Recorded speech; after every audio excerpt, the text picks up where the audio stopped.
Imagine a city that rose from nothing, a city that should never have existed. No rivers, no green land, no reason for people to stay. And yet, today, it glows brighter than almost any place on earth.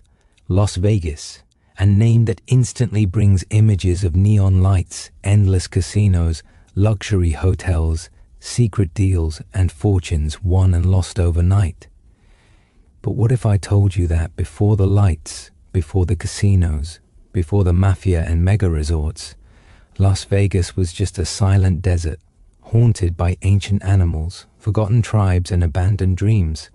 This is not just the story of a city. This is the story of how water created life, how gambling changed destiny, how crime built an empire, and how power, money, and illusion turned sand into a global fantasy.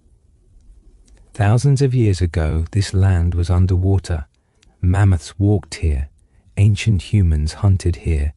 Then the water vanished, and the desert took over. For centuries, Las Vegas slept, untouched, ignored, and nearly forgotten, until one stop, one railroad, one decision.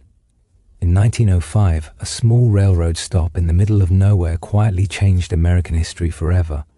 No one at the time knew that this dusty settlement would one day become the entertainment capital of the world, but progress always comes at a cost. As workers arrived to build a massive dam in the 1930s, Las Vegas became a city of temptation. Gambling was legalized, alcohol flowed freely, crime bosses followed the money, and behind the glamorous curtains, powerful men pulled invisible strings. This city was built by dreamers, controlled by gangsters, and later rescued by billionaires. Las Vegas survived wars, atomic explosions, economic collapses, fires, scandals, and even a global pandemic, yet it never stopped reinventing itself. Every hotel hides a secret, every casino has a dark story, every bright light casts a long shadow. In this long, slow journey, we will uncover how ancient history shaped the valley, why Las Vegas was named the Meadows despite being a desert, how the Hoover Dam powered an impossible city, how the mafia ruled from the shadows, and how Las Vegas transformed into a corporate global super city so dim the lights. Relax your mind and let history slowly unfold, because this is not the Las Vegas you think you know. Number 1. Script: Prehistoric Las Vegas Valley. Before 10,000 BC, long before Las Vegas became a city, long before human ambition turned sand into spectacle, this land existed in silence. If we travel back more than 10,000 years, before 10,000 BC, we would not recognize this place at all. The Las Vegas Valley was not a desert. It was not dry. It was not hostile. It was alive. The climate of the earth was very different during the late Ice Age. Rainfall was heavier, temperatures were cooler, and water did not vanish into the ground as quickly as it does today. The valley that now holds Las Vegas was once filled with natural springs, wetlands, and shallow marshes. Underground aquifers regularly surfaced, spreading water across the land and creating green meadows in the middle of what would later become the Mojave Desert. Tall grasses grew across the valley floor. Trees clustered near water sources. Seasonal lakes appeared and disappeared slowly, feeding the soil and sustaining life. This valley was an oasis, not by human design, but by nature itself. Because there was water, animals came. Huge prehistoric creatures walked across this land. Columbian mammoths, larger than modern elephants, moved slowly between water sources. Ancient camels, prehistoric horses, and massive ground sloths shared the valley. These animals depended entirely on the springs and wetlands for survival. Their bones, teeth, and fossils would one day be discovered thousands of years later, proving that this silent desert once echoed with life. But nature does not remain unchanged. Around 10,000 BC, the earth began to warm. The Ice Age slowly came to an end. Glaciers retreated far to the north, rainfall patterns shifted, and the steady supply of surface water began to disappear. Rivers that once flowed openly sank underground. Wetlands shrank year by year.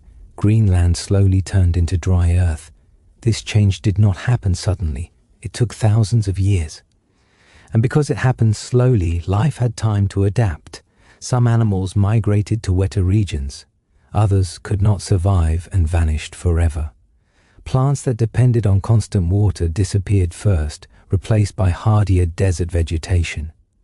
The valley transformed into a harsher place, but not an empty one. Humans were already here.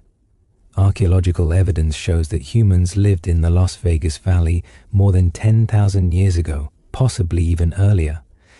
These early people were hunter-gatherers. They followed animal migrations, gathered plants, and stayed close to water. Stone tools, cave remains, and ancient campsites found in nearby areas prove their presence. They did not build cities. They did not claim land. They lived with it. As the valley dried, these humans adapted. They learned which plants could survive heat and drought. They learned to travel farther between water sources. They learned how to survive with less. Many groups moved away. Some disappeared. Others stayed, changing their way of life to match the land. Even as the desert took over, the valley never fully died. Natural springs continued to emerge from underground aquifers. These springs were rare and precious. Around them, life still gathered. Animals returned to drink. Humans returned to rest. Small green pockets survived in a sea of sand. These springs were the true heart of the valley. Without them, Las Vegas would never exist. For thousands of years after 10,000 BC, the valley remained quiet, harsh, and patient. It was not meant to be a permanent home. It was a place to pass through, a place to pause, a place where life could briefly return before moving on again. This ancient foundation, water hidden beneath desert soil, is the reason Las Vegas was ever possible.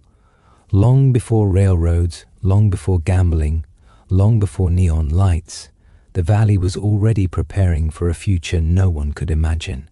The land was waiting long after the Ice Age began to fade, long after the giant animals slowly disappeared from the land.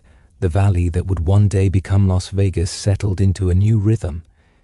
It was no longer a lush wetland, but it was not yet the barren desert we imagine today. It existed in a fragile balance, shaped by time, climate, and patience. The transformation of the land was slow, almost unnoticeable to those living within it. Year by year, the open water retreated.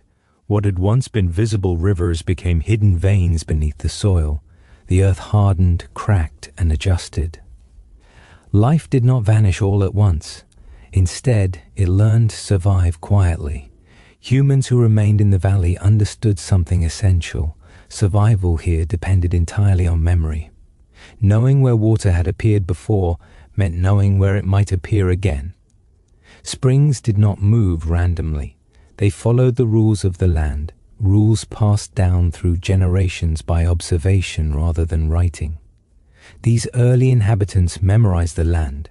Every rock formation, every shallow basin, every change in vegetation meant something.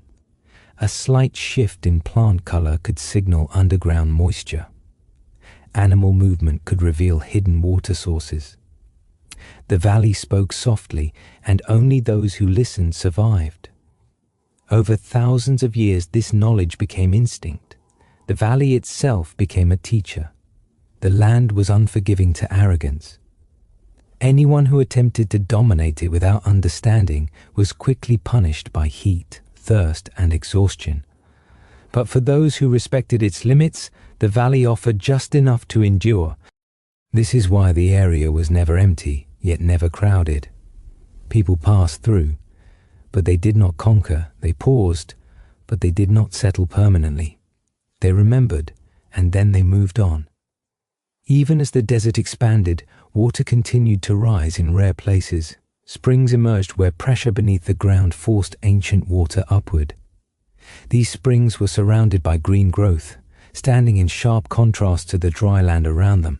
They were visible from a distance, like islands in a sea of sand. Animals depended on them. Humans depended on them.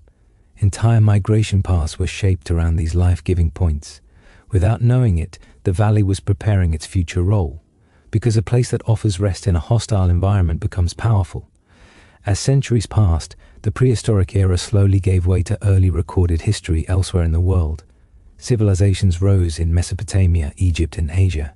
Empires expanded. Writing systems formed. Wars were fought. But here, the valley remained unchanged. It did not care about borders. It did not care about kings. It did not care about time. Its importance remained simple: water in the desert. When the climate stabilized into the harsher conditions of the Mojave Desert, the valley became a corridor rather than a destination. Travelers, traders, and migrating peoples would later follow paths that aligned naturally with water availability. These paths were not planned. They were discovered through trial, loss, and survival. Many died learning them. The valley remembered them all. Bones buried beneath sand, campsites eroded by wind, footprints long erased. Everything became part of the land. By the time recorded human cultures would begin interacting with this region, the valley had already been shaped by tens of thousands of years of quiet endurance. It had learned how to wait, and waiting became its greatest strength. The desert teaches patience. Nothing happens quickly. Change is measured in centuries, not days. This patience would later define Las Vegas in an unexpected way. While the city would appear to rise overnight in the modern era, its foundation was ancient, slow, and deliberate. The illusion of sudden growth would hide the truth. This land had been preparing for human obsession long before humans knew what obsession was. Deep beneath the surface, massive underground aquifers continued to store water that had fallen as rain thousands of years earlier. This water moved slowly through rock and soil, protected from evaporation, preserved by geology. It waited. When humans would later drill, dig, and extract, they would not be discovering new water. They would be awakening ancient water. This is the great irony of Las Vegas. A city famous for excess was built on extreme scarcity. A city that wastes water depends on water older than civilization. A city that glows at night survives because of darkness beneath the ground. The prehistoric valley did not know it was creating the foundation for a future metropolis. But geology does not work with intention. It works with inevitability. The valley could not escape its destiny. Its location mattered. Positioned between mountain ranges, it naturally collected runoff. Even when rainfall was low, water from distant storms traveled underground toward this basin. Over time, the valley became a natural reservoir. This invisible abundance made survival possible where logic said it should not be, and survival invites return. Again and again, humans came back. Even after long absences, even after failed attempts to stay, people returned because the valley offered something rare: a pause in the desert, a breath, a moment of relief. This role would later expand. What began as a resting point for animals became a resting point for humans. What began as a resting point for travelers would one day become a resting point for millions seeking escape, entertainment, and illusion. But all of that was still far away. For now, the valley remained quiet. Wind shaped the land, heat tested endurance, water waited below. The prehistoric era ended not with an event, but with a realization. This land would never belong to those who tried to force it. It would only serve those who adapted to it. This lesson would repeat itself again and again throughout Las Vegas history. Those who ignored it failed. Those who respected it survived. Those who exploited it carefully thrived. The ancient valley had set the rules, and it would never change them. As centuries continued to pass, the Las Vegas Valley became something rare in human history, a place defined not by what stood on its surface, but by what hid beneath it. The land looked empty, hostile, even meaningless to an untrained eye. But for those who understood deserts, the valley was never empty. It was reserved. The underground water systems beneath the valley moved slowly, patiently, shaped by gravity and time. Every drop of water stored there had once fallen as rain thousands of years earlier. Some of it dated back to climates that no longer existed. This ancient water did not rush. It seeped, filtered, and waited. Above ground, the desert hardened, soil compacted, vegetation became sparse and specialized. Only plants that could survive long droughts remained. Animals adapted as well. Smaller creatures learned to conserve energy, hide from heat, and travel at night. Life became quieter, subtler, more efficient. This quiet efficiency defined the valley's character. The land no longer announced itself with rivers or forests. Instead, it demanded observation. Only those willing to move slowly, to notice small details, could understand it. This is why early humans who passed through the valley developed deep respect for it. Mistakes here were fatal. A wrong turn could mean death. A missed spring could mean extinction. The desert was not cruel. It was exact. For thousands of years, nothing dramatic happened here. No empires rose. No monuments were built. No battles were fought. And yet, this long stillness was the most important period in Las Vegas history, because it shaped the rules that would later govern everything. The valley learned how to absorb pressure without collapsing. Heat pressed down relentlessly. The land did not break. Drought tested survival. The land adapted. Time erased memory. The land endured. This endurance would later allow Las Vegas to survive forces far more violent than climate. Greed, corruption, excess, and ambition. But in this ancient era, none of that existed yet. The valley simply existed. At some point, human presence became more organized. Groups returned again and again, following familiar paths. Campsites appeared near reliable water sources, then disappeared.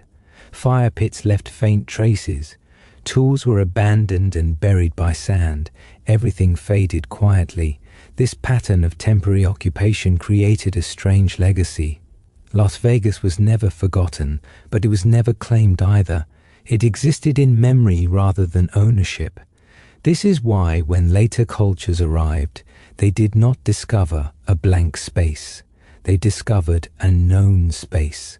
A place already understood as important, even if it had no cities. The prehistoric valley taught humans a lesson that modern Las Vegas would eventually forget, and then painfully relearn. Resources are not infinite, and survival depends on restraint. The early people of the valley took only what they needed. They did not overstay. They did not drain water sources. They moved on before damage became permanent. This restraint allowed the valley to recover again and again.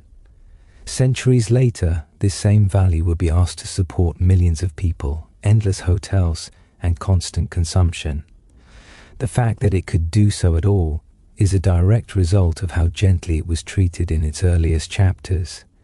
The land was not exhausted early. It was preserved by necessity. As the prehistoric era drew closer to what we consider early recorded time, the valley's role became clearer.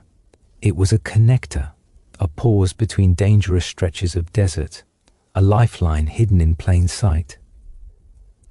This role made it inevitable that one day people seeking routes across the desert would find it again. The valley could not remain isolated forever. Geography guaranteed discovery. Mountain ranges funneled travelers toward it. Desert routes aligned naturally with its water sources. Anyone attempting to cross the region eventually passed close enough to sense something different about this place. Green patches, cooler ground, signs of life. These signs were subtle but undeniable, and when humans learn that survival is possible somewhere unexpected, they return again and again and again. The prehistoric Las Vegas Valley did not know it was becoming a crossroads, but it was. Long before trade caravans, railroads, or highways, the land itself guided movement. This is the deepest truth of Las Vegas history. The city did not choose its location. The location chose the city. The prehistoric era ended not with a clear boundary, but with a slow transition. Humans began to stay slightly longer. Knowledge became more refined. Paths became more defined. Memory became tradition. The valley was no longer just a place to survive, it was becoming a place to recognize. Everything that followed, naming, settlement, construction, expansion, rested on this ancient recognition. Las Vegas exists because tens of thousands of years ago, water refused to disappear completely. It hid, it waited, it endured. And because of that endurance, the valley never died. Even now, beneath concrete and steel, beneath lights and noise, the prehistoric Las Vegas Valley still exists. The same water still moves slowly underground. The same geological forces still shape the basin. The same desert rules still apply. Modern Las Vegas feels permanent. It is not. It survives only because the ancient valley allows it to. This concludes the true foundation of Las Vegas history. Not a city, not a name, not a date, but a landscape that learned how to survive time itself. 2. Native American Paiute settlement, c. 700 AD, 1800s. Long before Las Vegas was written on maps, long before railroads and borders reached the desert, the Las Vegas Valley was home to people who understood it in a way no modern city ever could. By around 700 AD, the southern Paiute people had become the primary inhabitants of the valley, shaping a human presence that would last for more than 1,000 years. To the Paiute, the valley was not empty land waiting to be claimed. It was a living system. Every season, every movement of animals, every shift in weather carried meaning. Survival depended on listening to the land rather than controlling it. The Paiute did not build permanent cities in the valley. Instead, they lived a seasonal life, moving with purpose. During the hot summer months, they traveled to nearby mountain ranges where temperatures were cooler and food sources more reliable. As winter approached, they returned to the valley floor, settling near natural springs where water remained available year-round. Water was the center of everything. Springs such as Big Springs were not only places to drink, they were gathering points for families, centers of trade, storytelling, and spiritual life. Around these water sources, the Paiute gathered seeds, roots, and plants that could survive in desert conditions. They hunted small animals and used every part of what they took, leaving little waste behind. Their tools reflected deep environmental knowledge. Paiute baskets were woven so tightly that they could hold water. Shelters were lightweight and temporary, designed for movement rather than permanence. Nothing they built was meant to dominate the land. This way of life allowed the Paiute to live in the valley for centuries without exhausting it. Evidence of their long presence still exists today. Archaeologists have found petroglyphs carved into stone, pictographs painted on rock surfaces, and everyday tools scattered across the region. These were not random markings.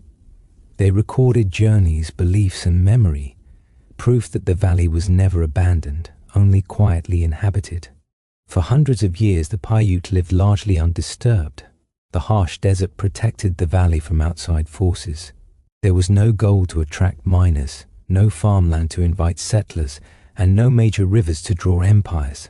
The valley remained isolated, known only to those who needed to pass through it. This isolation began to weaken in the early 19th century. As Spanish traders pushed westward across the American Southwest, they searched desperately for water sources that could keep their caravans alive. Desert travel was deadly, and routes were shaped entirely by access to water. The Paiute already knew where water existed.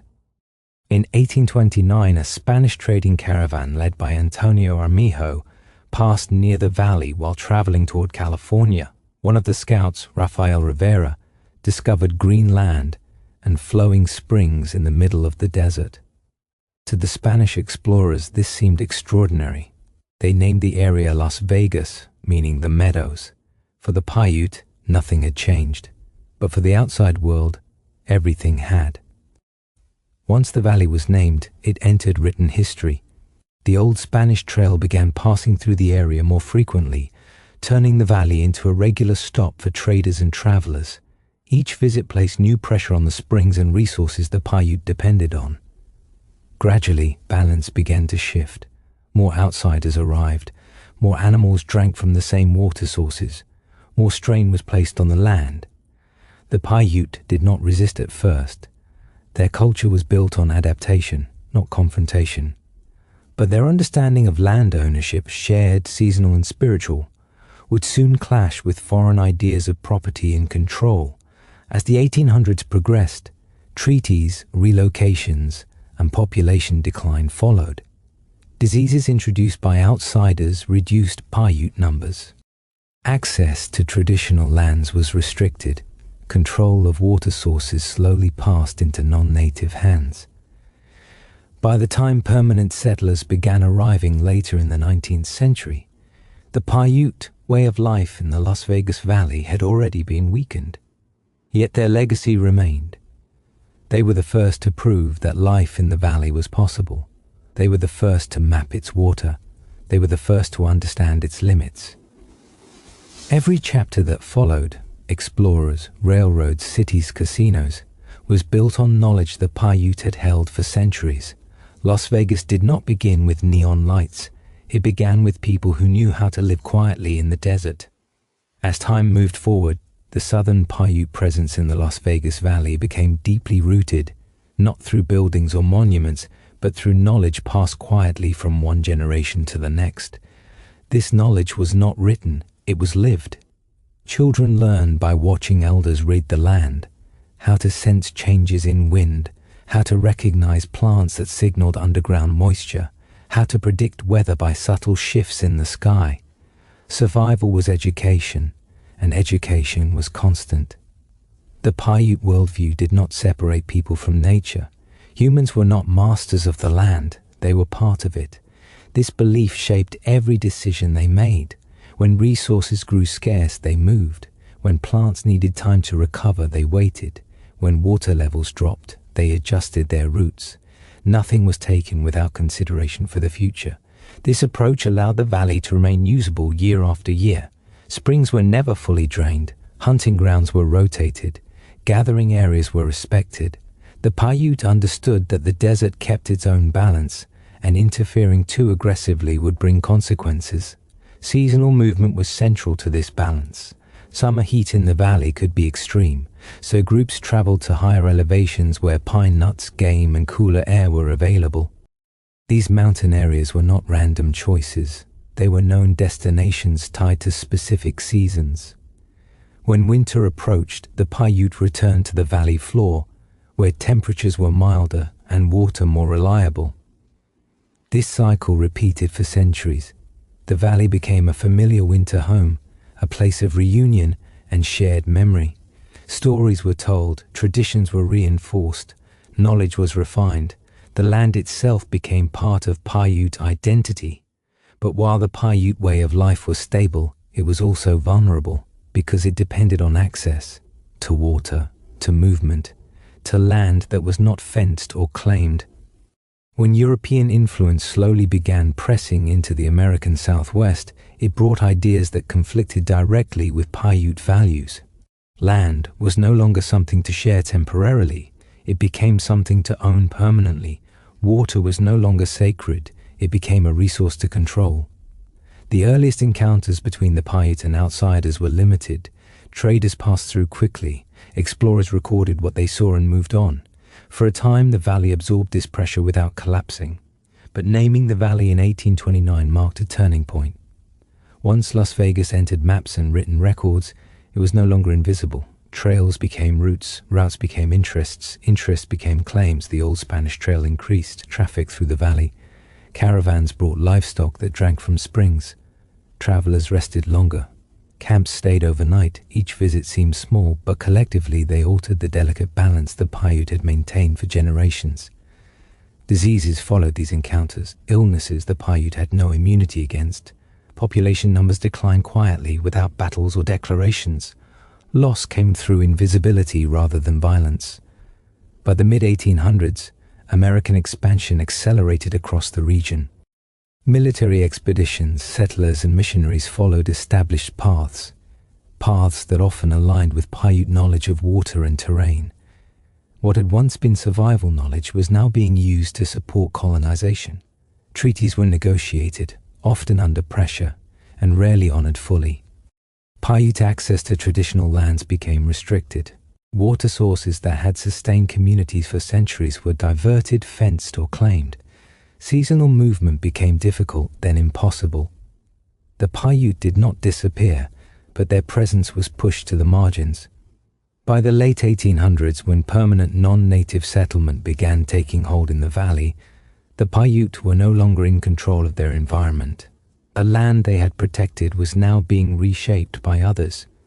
And yet, their influence did not vanish. The reason Las Vegas existed at all, the reason travelers knew where to stop, where water could be found, where survival was possible, came directly from Paiute knowledge.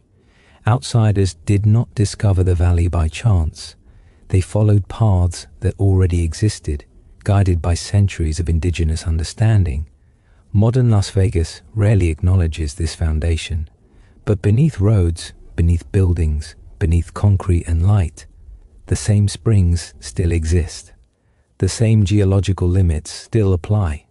And the same lesson the Paiute lived by remains true. The desert allows life only when it is respected.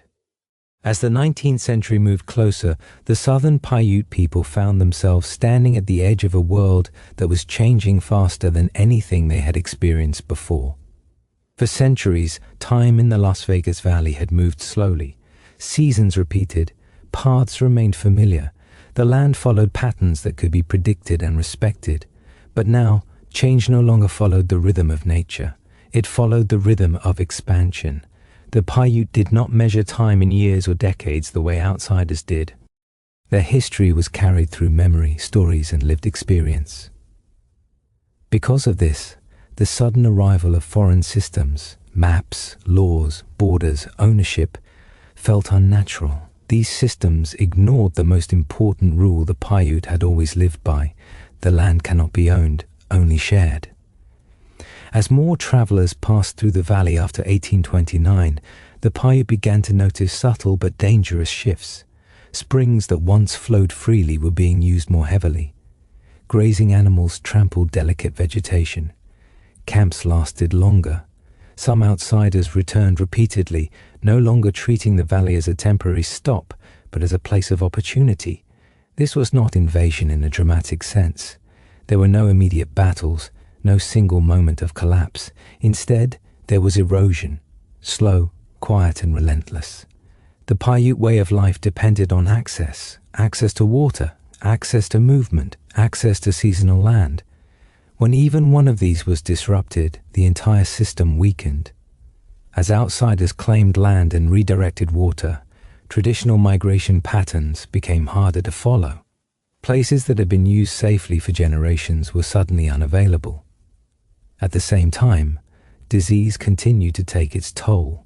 Illnesses brought by Europeans spread through indigenous communities with devastating efficiency. Entire family lines disappeared. Knowledge that had taken centuries to refine was lost in a single generation. This loss was not recorded in official history. There were no monuments, no written obituaries, no public memory. But the impact was irreversible. By the mid-1800s, American military and missionary presence increased throughout the region. Expeditions moved through the desert using routes that aligned closely with Paiute travel paths.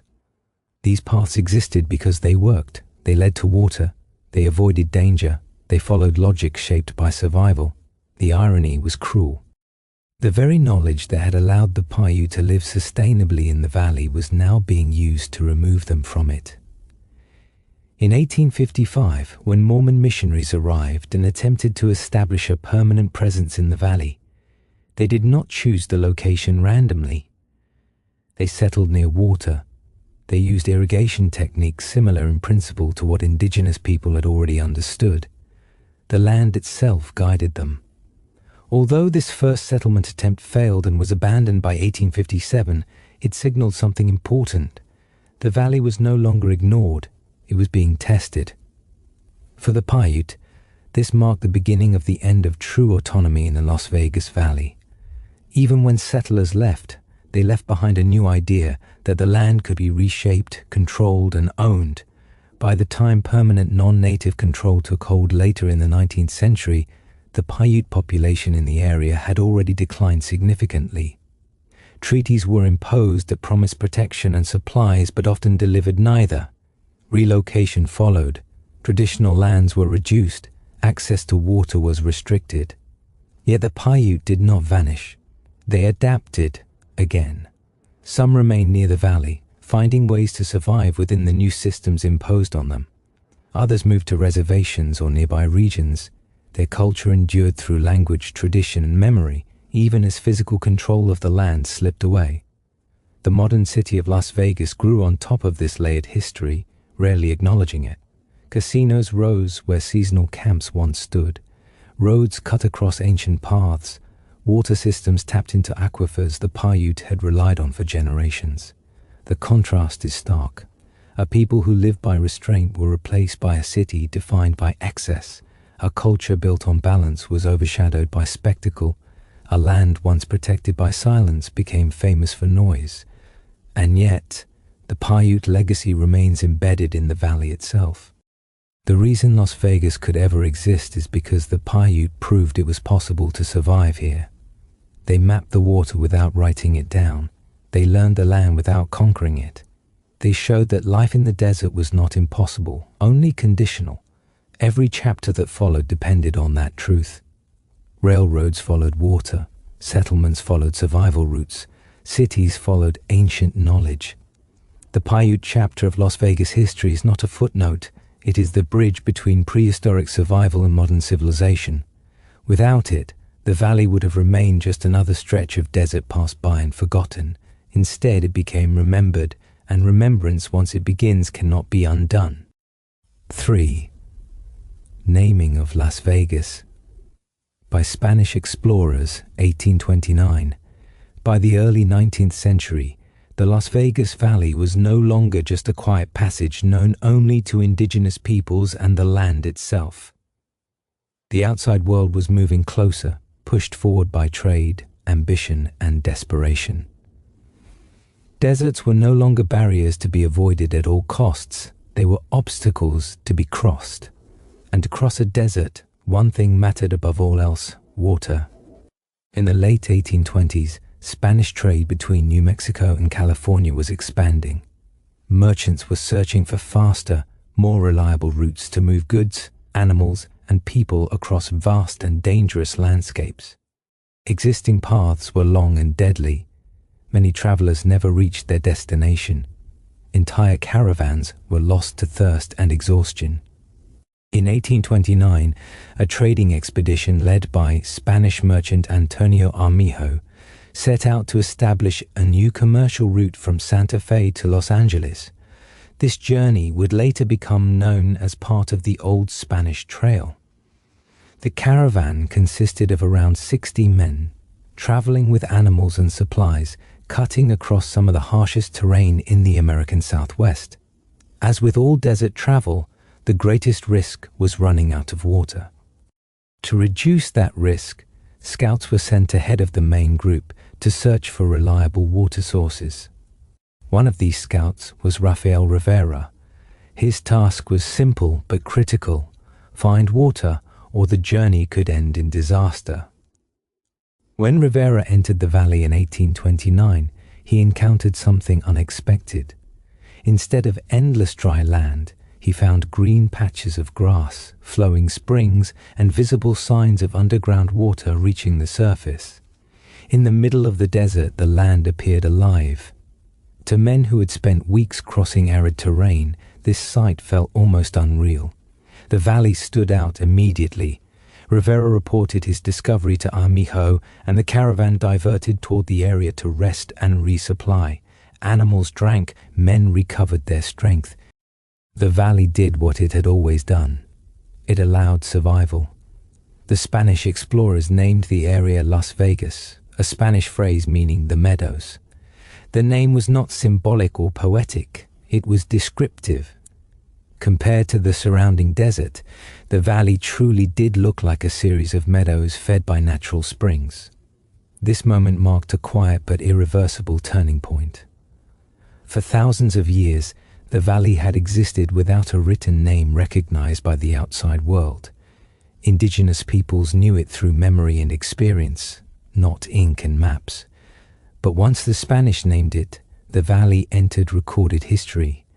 A place with a name becomes a place that can be remembered, mapped, and revisited. The name Las Vegas began appearing in travel accounts and route descriptions. It became known as a reliable stop along the Old Spanish Trail, a critical lifeline between New Mexico and California. Travelers now expected water here. Routes were adjusted to pass through the valley deliberately rather than accidentally. With each passing year, more caravans followed. The valley's role changed subtly but significantly. It was no longer just a survival point for those who understood the land. It became a known resource for outsiders who depended on it without fully respecting its limits. What had once been quiet balance now faced repeated pressure. More animals drank from the springs. More camps were set up nearby. More time was spent resting in the valley. At first, the land absorbed this change. It had done so before. But unlike earlier periods, this pressure did not fade away. It increased. The act of naming also carried an unseen consequence: ownership. Although the Spanish explorers did not settle the valley permanently, naming it placed it within a system of claims and control that indigenous cultures did not recognize. A named place could be charted. A charted place could be claimed. A claimed place could eventually be settled. The Paiute people, who had lived in the valley for centuries, had no concept of this transformation. To them, the land had not changed. But to the outside world, everything had changed. Las Vegas was no longer invisible. Within 2 decades, political control of the region would shift again after the Mexican-American War, placing the valley under United States territory. But that future rested on this single moment in 1829, when a scout searching for water gave the valley a name that would echo far beyond its quiet springs. The naming of Las Vegas did not create a city. It created attention. And attention, once focused on a place with water in the desert, never truly leaves. The name Las Vegas did more than describe a landscape. It reshaped how people thought about the desert itself. Once travelers began speaking the name aloud, once it appeared in journals and route descriptions, the valley stopped being an accident of survival and became a destination of intent. After 1829, caravans traveling between New Mexico and California adjusted their paths to pass deliberately through the valley. What had once been a risky gamble, hoping to find water, became a calculated decision. The springs of Las Vegas were now expected, not discovered. This expectation changed behavior. Travelers arrived with confidence rather than caution. They stayed longer. They brought more animals. They rested more heavily on the land. The valley, which had survived centuries of light and respectful use, now faced repeated demands from people who viewed it as a resource rather than a relationship. The old Spanish trail slowly became more defined, its path shaped not by maps alone but by repetition. Wagon tracks hardened the soil. Campsites formed in the same places again and again. The desert began to show signs of memory, not the memory of nature, but the memory of use. And still, there was no city. Las Vegas remained a stop, not a settlement. No buildings rose. No streets were laid out. The valley's value lay entirely in what it provided, not in what could be built there. But this, too, was a form of transformation. A place known for provision becomes a place people want to control. As the years passed, more explorers and travelers recorded their experiences. Descriptions of Las Vegas emphasized its contrast with the surrounding desert. Words like fertile, green, and refreshing appeared again and again. These descriptions traveled farther than the people who wrote them. Information moved faster than footsteps. By the 1840s, American explorers began passing through the valley, guided by reports left behind by Spanish traders.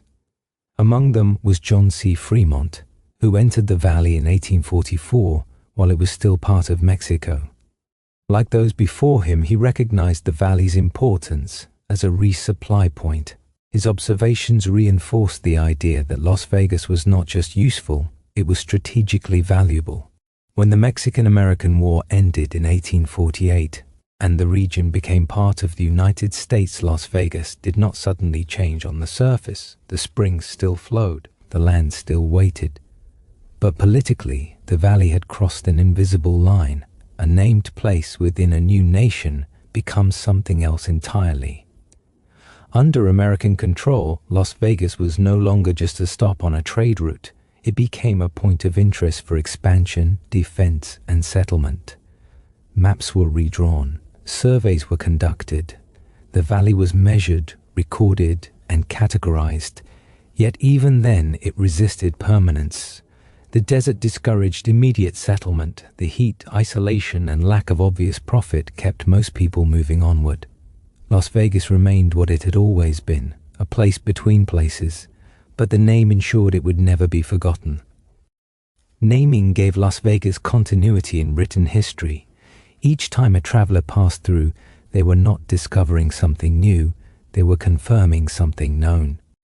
This repetition solidified the valley's reputation as reliable, survivable, and necessary.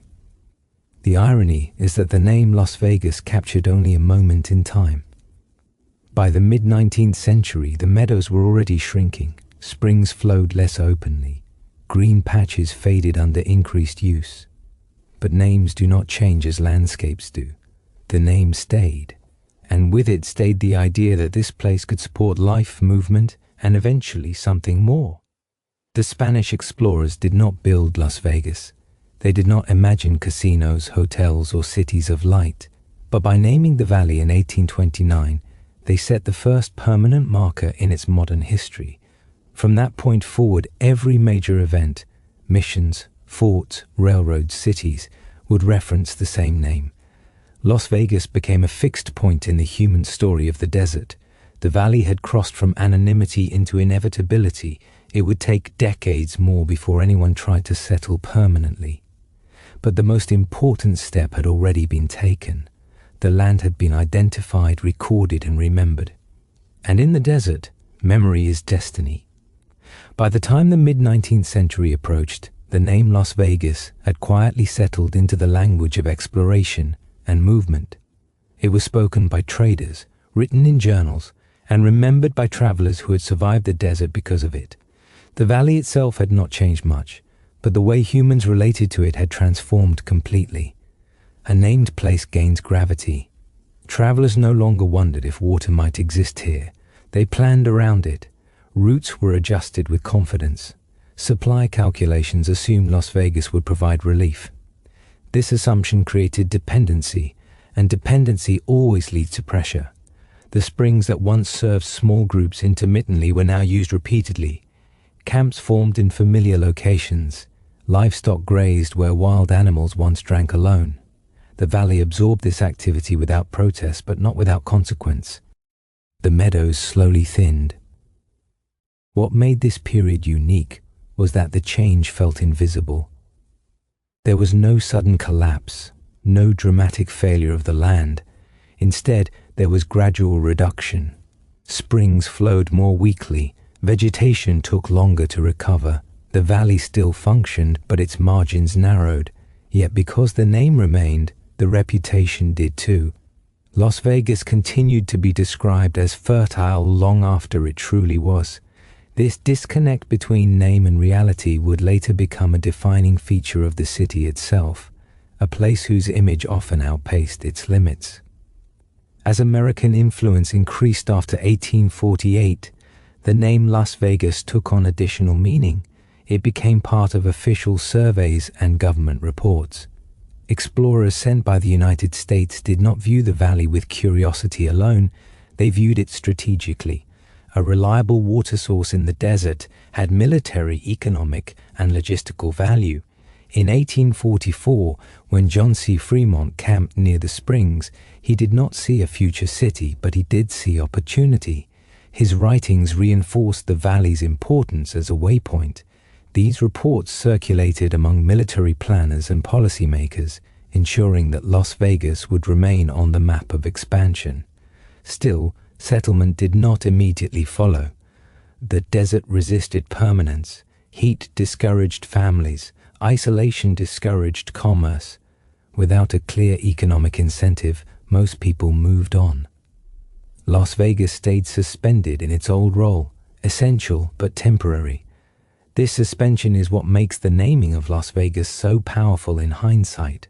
For decades, the valley existed in a strange state of readiness, known but undeveloped, valued but unused, remembered but not claimed fully. The name held the place in human consciousness, waiting for the moment when conditions would finally align. That moment would not come from explorers, it would come from technology. Railroads, irrigation systems, and later electricity would finally allow humans to challenge the desert's limits.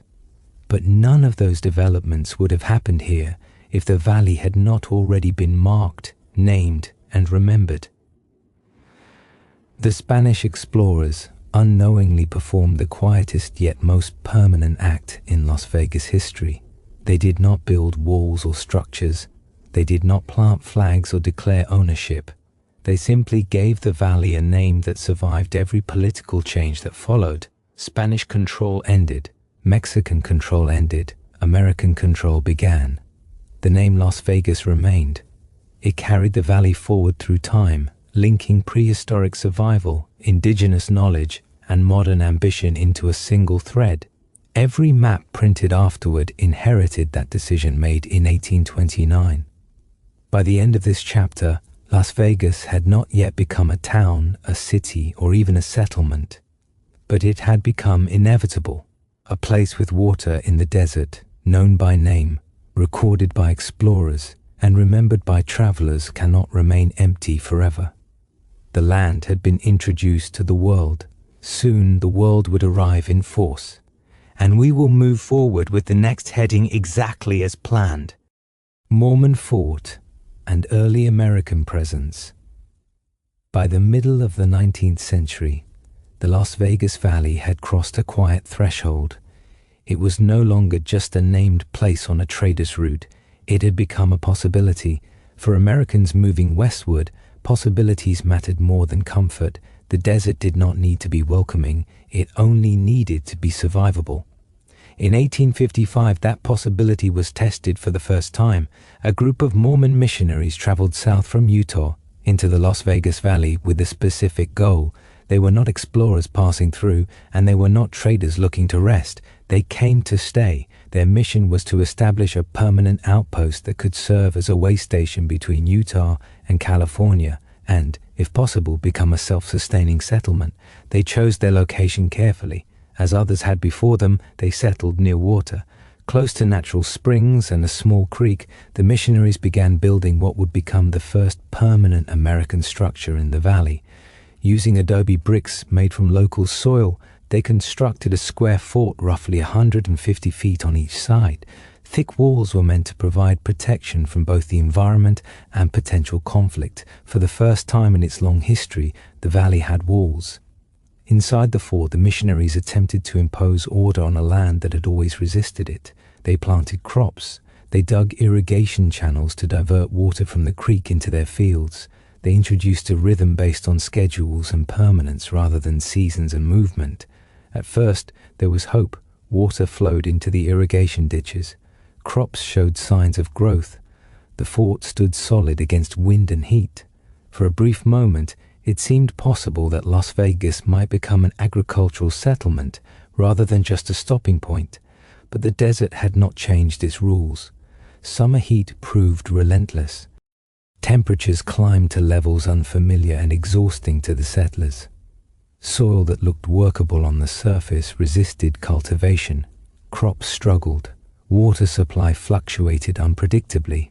Maintaining irrigation required constant labor, and even then results were uncertain.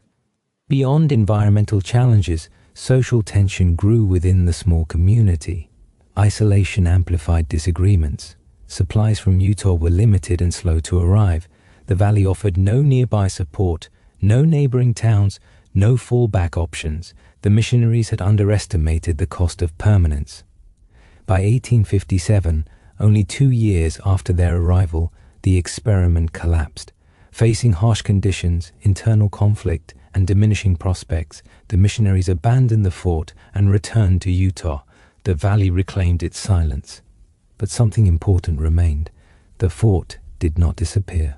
The adobe wall stood, weathering slowly in the desert sun. The irrigation channels left faint scars in the land. For the first time, Las Vegas carried physical evidence of an attempt to settle it permanently. This failure mattered. It proved that settlement was possible, but not easy. It showed that water alone was not enough. Technology, support, and infrastructure would be required to overcome the desert's limits. For several years after the missionaries left, the valley returned to its old role.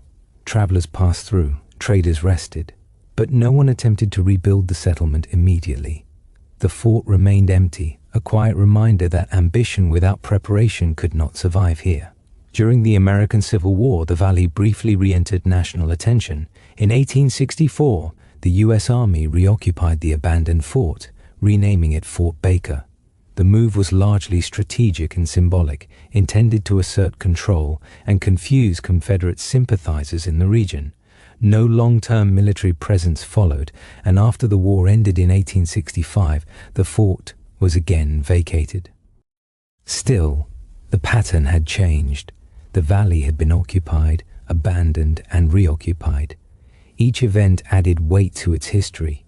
Las Vegas was no longer just a place of passage. It was a place tested by permanence, even if that permanence failed. The Mormon fort marked the transition from exploration to experimentation. It was the first attempt to force the valley into a settled identity, and the valley pushed back. Yet the knowledge gained from that failure would not be lost. Future settlers would remember the heat. They would remember the water challenges. They would remember that survival required more than hope. The abandoned fort stood quietly, waiting. Soon others would arrive. Not missionaries, not soldiers, but people with a different motivation entirely. People who believed that if the desert could not support farming, it could still support something else. Something faster, something louder, something more profitable. 5. Railroad and official founding of Las Vegas 1905. By the dawn of the 20th century, the Las Vegas Valley had spent decades waiting. Attempts to settle it had failed. Military interest had faded. The desert still ruled the land. Yet beneath that stillness, a force far more powerful than missionaries or soldiers was approaching: steel, steam, and speed. That force was the railroad. In the late 1800s, the American West was being reshaped by rail lines that stitched distant regions together. Railroads did not follow comfort, they followed efficiency. They needed water for steam engines, flat land for tracks, and strategic stopping points between major cities.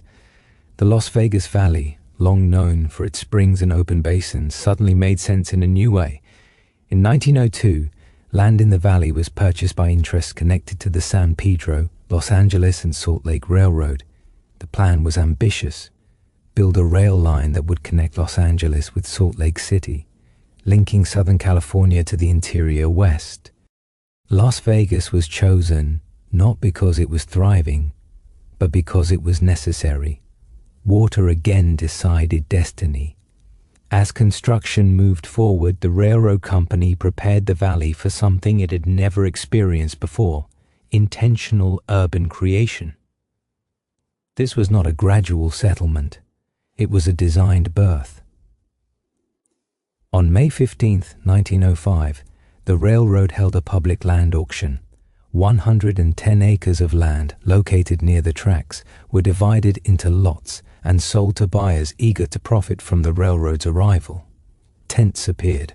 Wooden buildings went up almost overnight. Streets were laid out where desert had ruled for centuries. On that day, Las Vegas was officially founded. The transformation was sudden and disorienting. What had always been a place of pause became a place of arrival.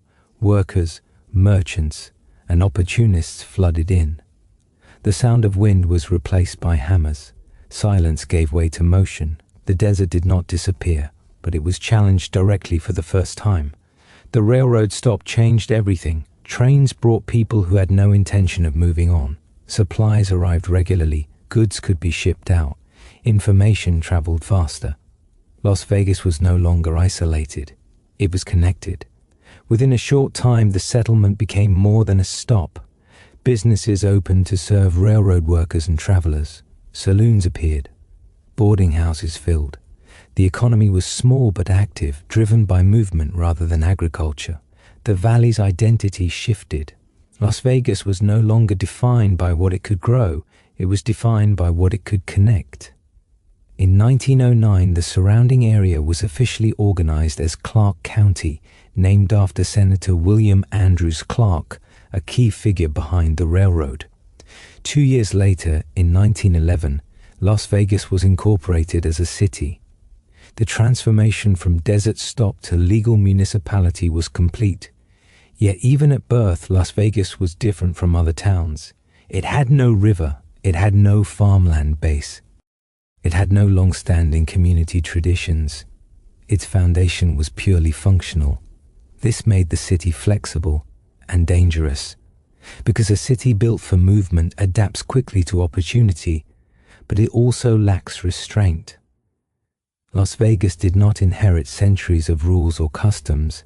It was free to reinvent itself as needed. The railroad gave it life, the desert gave it limits. The tension between those two forces would define everything that followed. Las Vegas had finally arrived, and it had arrived fast. 6. Incorporation and early growth, 1911. By the time the dust settled after the railroad's arrival, Las Vegas was no longer an experiment, it was becoming a system. What had begun in 1905 as a planned railroad stop was now developing routines, rules, and ambitions of its own. The desert town was learning how to function as a city, even though it had none of the natural advantages that cities usually depend on. In 1911, Las Vegas was officially incorporated as a city, becoming part of the newly established Clark County. This legal step mattered more than it appeared on the surface. Incorporation meant governance. It meant laws, city leadership, taxation, and long-term planning. Las Vegas was no longer temporary. On paper, it was meant to last. The population at the time was small, only a few thousand people, but growth was steady. Most residents were connected in some way to the railroad. Some worked directly on it. Others ran businesses that served travelers, workers, and freight operations. Hotels, saloons, general stores, and repair shops formed the backbone of the early economy. Water, once again, remained the city's greatest challenge. Wells were drilled to supply homes and businesses, and pipelines carried water into town. This infrastructure allowed Las Vegas to grow beyond tents and temporary buildings. Wooden structures were replaced with brick. Streets were graded. Sidewalks appeared. The desert was slowly being shaped into an urban space. But Las Vegas was not like other American towns of the era. Most Western cities grew around farming, mining, or rivers. Las Vegas grew around motion. People arrived, stayed briefly, and left. The city existed to serve movement rather than settlement. This created a unique social atmosphere, one less tied to tradition and more open to risk. In 1910, just 1 year before incorporation, Nevada had outlawed gambling, making it illegal statewide. This decision forced Las Vegas to present itself as a respectable, law-abiding town. On the surface, it succeeded. The city diversified its economy and continued growing despite the ban. But the nature of Las Vegas did not change. Gambling did not disappear. It went underground. Alcohol flowed freely. Entertainment thrived quietly. Las Vegas learned early how to operate in shadows. By the late 1910s, the city had weathered its first major test. In 1917, the United States entered World War I. Resources were redirected. Railroad traffic declined. Economic pressure increased. The Las Vegas and Tonopah Railroad, a secondary line connected to the city, declared bankruptcy. For a moment, Las Vegas seemed fragile again. But the main railroad connection survived, and so did the city. Las Vegas had already learned an important lesson. Flexibility was survival. It adjusted, downsized, and waited. Waiting had always been part of its nature. By the early 1920s, Las Vegas was still small, still isolated, but no longer uncertain. It had survived incorporation, economic strain, and legal restrictions. It had proven that it could exist without agriculture, without industry, and without natural beauty. It existed because it adapted. The city was stable, but it was not yet extraordinary. That was about to change. Because the next force arriving in the desert would not just support Las Vegas, it would remake it completely. 7. Hoover Dam and population boom, 1931 to 1935. By the end of the 1920s, Las Vegas was still a small desert city, surviving rather than thriving. It had structure, it had governance, and it had learned how to adapt, but it lacked a defining force. That force arrived at the worst possible time for the rest of the country. The Great Depression had taken hold, and millions of Americans were out of work. While most cities were shrinking, the federal government launched one of the largest public works projects in U.S. history. In 1930, President Herbert Hoover approved funding for what was then called the Boulder Dam, later renamed the Hoover Dam. Construction began in 1931. The dam was built on the Colorado River, only a short distance from Las Vegas. Almost overnight, the city's fate changed. Thousands of young men from across the United States poured into southern Nevada looking for work. Las Vegas, once quiet and uncertain, became the nearest place for housing, food, entertainment, and escape. The population exploded. In just a few years, Las Vegas grew from around 5,000 residents to more than 25,000. This growth was chaotic, uneven, and overwhelmingly male. The workforce was young, exhausted, and far from home. After long, dangerous days working on the dam, these men wanted distraction. Las Vegas responded immediately. Saloons multiplied. Gambling rooms reopened openly after being legalized in 1931. Theaters and nightclubs appeared almost overnight. The city did not hesitate. It leaned into demand. At the same time, the dam brought something even more powerful than workers' electricity. When the Hoover Dam was completed in 1935, it began generating massive amounts of power. Las Vegas became one of the first cities to benefit from this new energy source. The desert lit up. Electricity allowed hotels to expand, streets to glow at night, and businesses to operate longer hours. Fremont Street became famous for its lights, earning the nickname Glitter Gulch. Las Vegas discovered that brightness itself could be an attraction. The dam also created Lake Mead, which quickly became a tourist destination. Visitors came not just to gamble, but to see one of the greatest engineering achievements of the modern world. Las Vegas positioned itself as the gateway. Federal officials, however, were uneasy. The mix of gambling, alcohol, and transient workers worried them. To maintain order, the government built Boulder City nearby, a planned, controlled town for dam workers where gambling and alcohol were banned. But rules did not stop desire. Workers still found ways into Las Vegas. Smuggling routes developed. Illegal transport flourished. The city's reputation grew. Attempts to suppress vice in the early 1930s only made Las Vegas more attractive. By trying to limit access, authorities turned the city into forbidden territory, which only increased its appeal. When dam construction ended in 1935, many expected Las Vegas to collapse. The workers would leave, the jobs would vanish, the boom would end. It didn't. Las Vegas had already transformed itself from a support town into a destination. Electricity, legal gambling, and national attention had permanently altered its trajectory. What began as a temporary population surge became the foundation of a new economy. The Hoover Dam did not just bring water and power, it brought identity. Las Vegas was no longer just a railroad town or a desert stop. It was becoming a place where Americans came to forget hardship, even during the hardest years in the nation's history. The city had learned something critical. If the world was suffering, Las Vegas could profit from escape, and that lesson would shape everything that followed. 8.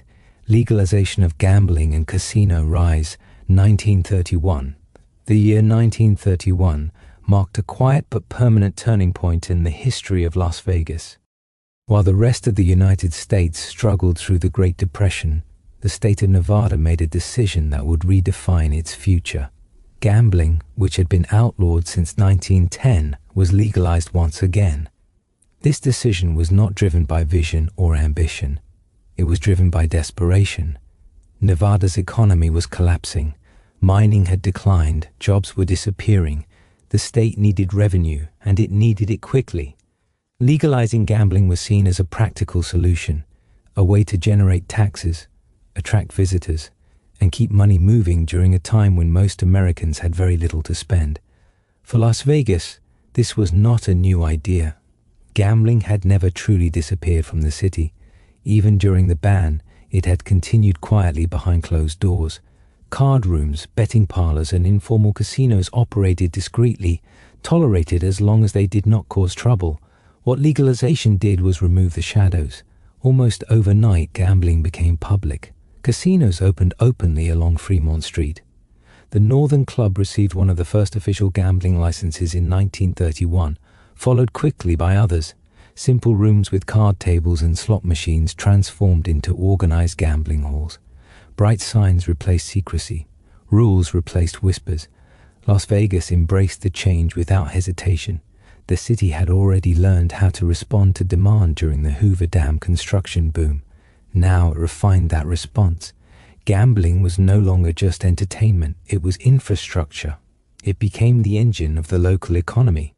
With legalization came legitimacy. Investors who would not risk money in illegal operations now felt safe. Bank loans became possible. Buildings became larger. Operations became more sophisticated. What had once been temporary setups turned into permanent businesses. Fremont Street became the center of this transformation. It was paved in 1931, becoming the first paved road in Las Vegas. The city's first traffic light was installed the same year. These changes were symbolic as much as practical. Las Vegas was signaling that it was no longer improvising, it was committing. Gambling changed the rhythm of the city. Las Vegas no longer depended on passing travelers alone. It gave people a reason to stay longer, spend more, and return. The city began to attract a new kind of visitor, not someone passing through, but someone seeking experience. This shift altered everything.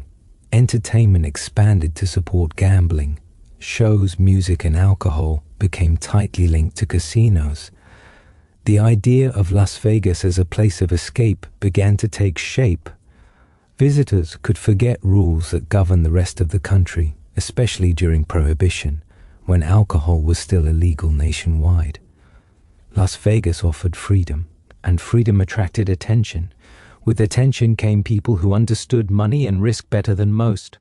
Organized crime figures began to take interest in Las Vegas during the early 1930s. They saw opportunity in a city built on legal gambling, limited oversight, and rapid growth. Their influence was not immediately obvious. At first, they operated quietly, providing funding, expertise, and connections. Casinos needed capital. Banks were cautious. Crime syndicates were not. Slowly, their presence became embedded in the city's financial structure. Las Vegas did not resist. It needed the money. It needed the experience. It needed the growth. Legal gambling had opened the door, and it would not close again. By the mid-1930s, Las Vegas had fully committed to an identity unlike any other American city. It was not built on industry, education, or manufacturing. It was built on chance, risk, and controlled indulgence. The legalization of gambling did more than save Nevada's economy. It gave Las Vegas permission to become itself. A city where rules bent, a city where night mattered more than day, a city where the improbable felt normal. This decision in 1931 did not create instant wealth, but it created momentum. And momentum, once gained in the desert, is difficult to stop. Las Vegas was no longer just surviving history, it was shaping it. 9. Mafia era and entertainment expansion 1940s, 1950s. By the time the 1940s arrived, Las Vegas had already chosen its path. Gambling was legal, tourism was growing. Electricity from the Hoover Dam powered the city through the night. But Las Vegas was still rough around the edges. Small casinos, modest hotels, and limited national appeal. What it lacked was scale. That scale arrived through people who understood risk better than anyone else. During the 1940s and 1950s, organized crime figures from across the United States began investing heavily in Las Vegas. These were men who had made fortunes during Prohibition and now needed legitimate fronts for their money. Las Vegas offered the perfect solution: legal gambling, weak regulation, and a city eager for growth. Money flowed in quietly at first. Casinos expanded, hotels grew larger, entertainment became more polished, Behind the scenes, mafia financing supported many of the city's most famous early resorts. These operations were not chaotic. They were disciplined, calculated, and profit-driven. Casinos were run efficiently, rules were enforced, and customers were protected. Because happy gamblers meant steady income, Las Vegas gained a reputation for order inside indulgence. One of the most important developments of this era was the rise of the Las Vegas Strip. Unlike Fremont Street, which sat within the city, the Strip developed outside city limits. This meant fewer taxes and less oversight. Developers could build bigger, faster, and with fewer restrictions. Hotels along the Strip were no longer simple gambling halls. They became destinations. In 1941, the first true Strip resort opened, setting the template for everything that followed. Others soon followed, each larger and more ambitious than the last. These resorts combined gambling, dining, and live entertainment under one roof, creating a new kind of experience. Entertainment became central to Las Vegas's identity. Nationally famous performers began appearing in casino showrooms. Big band leaders, singers, comedians, and movie stars drew crowds from across the country. Las Vegas was no longer just a gambling town. It was becoming America's playground. This era produced a unique atmosphere. High-stakes gamblers sat next to tourists. Celebrities mingled with criminals. Luxury existed beside danger. Yet violence was rare inside casinos. Organized crime understood that stability meant profit. Problems were handled quietly. Public scandals were avoided. The illusion of glamour was carefully maintained. At the same time, World War II brought further attention to the city. Military training facilities were established nearby, increasing population and federal investment. After the war ended in 1945, Americans had money to spend and a desire to celebrate. Las Vegas was ready. By the early 1950s, the city was booming. Millions of visitors arrived each year. Casinos generated enormous revenue. Neon lights multiplied, transforming the Strip into a glowing corridor, visible from miles away. The city also benefited from a strange and controversial attraction. Beginning in 1951, the U.S. government conducted atomic tests at the Nevada test site, not far from Las Vegas. Mushroom clouds could sometimes be seen from hotel rooftops. Instead of hiding this fact, Las Vegas turned it into spectacle. Tourists watched tests at dawn, drank atomic cocktails, and treated the event as entertainment. This moment captured the city's mindset perfectly. Nothing was too dangerous. Nothing was too strange. Everything could be sold. Yet beneath the glamour, tension was building. As profits grew, so did scrutiny. Federal investigations into organized crime increased. The Kefauver hearings of the early 1950s exposed links between the mafia and Las Vegas casinos on national television. The public image of the city began to shift. Las Vegas was famous, but not trusted. Still, the foundations of modern Las Vegas had been laid. The Strip was established. Entertainment was central. Casinos were large, integrated resorts rather than simple gambling rooms. The Mafia era did not just expand Las Vegas, it professionalized it, and that professionalism made the city attractive to a new kind of power, corporate power. The era of shadows was nearing its end. 10. Modern transformation and global city status, 1966 present. By the mid-1960s, Las Vegas stood at a crossroads it did not fully understand. The city had survived the railroad era, the Hoover Dam boom, legalized gambling, and the rise of organized crime. It had grown loud, famous, and profitable, but it was also fragile. Behind the neon lights and celebrity shows, Las Vegas carried a dangerous reputation. Investors hesitated. Banks were cautious. Federal scrutiny hovered constantly over the city. Las Vegas needed legitimacy. That legitimacy arrived quietly in 1966, not with an explosion of lights or a new casino, but with the arrival of a single man whose influence would reshape the city forever. Howard Hughes did not come to Las Vegas to save it. He came to hide. When Hughes arrived, he checked into the Desert Inn and refused to leave his suite. Days passed, then weeks. When management insisted he vacate the room, Hughes did something no one expected. He bought the entire hotel. This single act signaled a shift that Las Vegas could not reverse. For the first time, immense corporate-level wealth entered the city without criminal roots. Hughes was not interested in gambling operations alone. He bought hotels, land, television stations, and newspapers. He invested hundreds of millions of dollars into Las Vegas, not as a playground for crime, but as a long-term financial ecosystem. His purchases quietly pushed organized crime out of ownership positions they had held for decades. This was not a public purge. There were no raids, no dramatic confrontations. There was simply replacement. Banks trusted Hughes, corporations trusted Hughes, federal regulators trusted Hughes.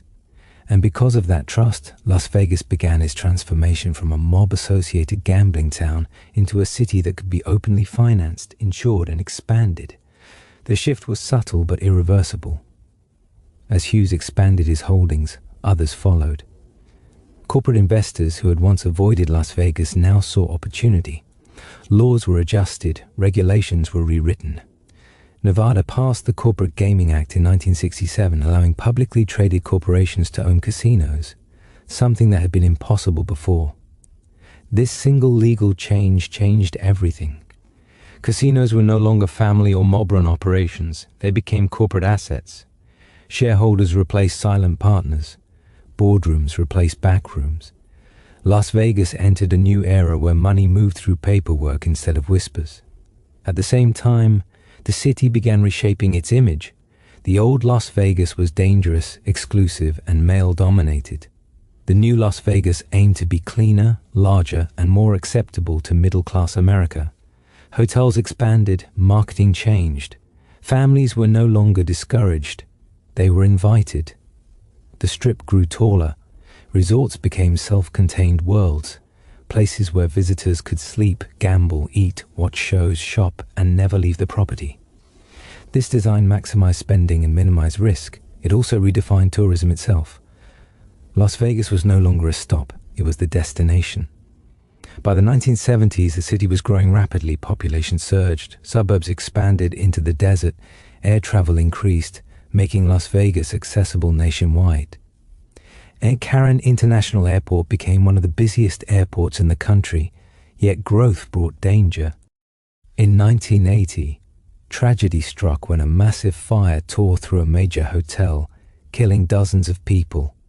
It was a brutal reminder that rapid expansion came with consequences. The disaster led to sweeping changes in fire safety laws, building codes, and emergency planning across Nevada. Las Vegas learned again, painfully, that survival required adaptation. By the late 1980s, the city stood on the edge of its next transformation. The mob era was fading, corporate control was established, tourism was booming, but Las Vegas still lacked something that could push it into global dominance. That push came from excess. In 1989, the opening of the Mirage redefined what a casino could be. Built with Wall Street financing, it was larger, more luxurious, and more theatrical than anything before it. It proved that Las Vegas could attract not just gamblers, but investors, families, and international tourists. This marked the birth of the mega resort era. From this point forward, Las Vegas no longer reacted to trends. It created them. Hotels competed not just on gambling odds, but on spectacle. Volcanoes erupted. Fountains danced, cities were recreated indoors, luxury became the product, the desert disappeared beneath illusion. But even as Las Vegas rose, it carried the weight of its foundation. Water remained scarce, energy consumption skyrocketed, the city expanded faster than its environment could comfortably support. Las Vegas survived by control.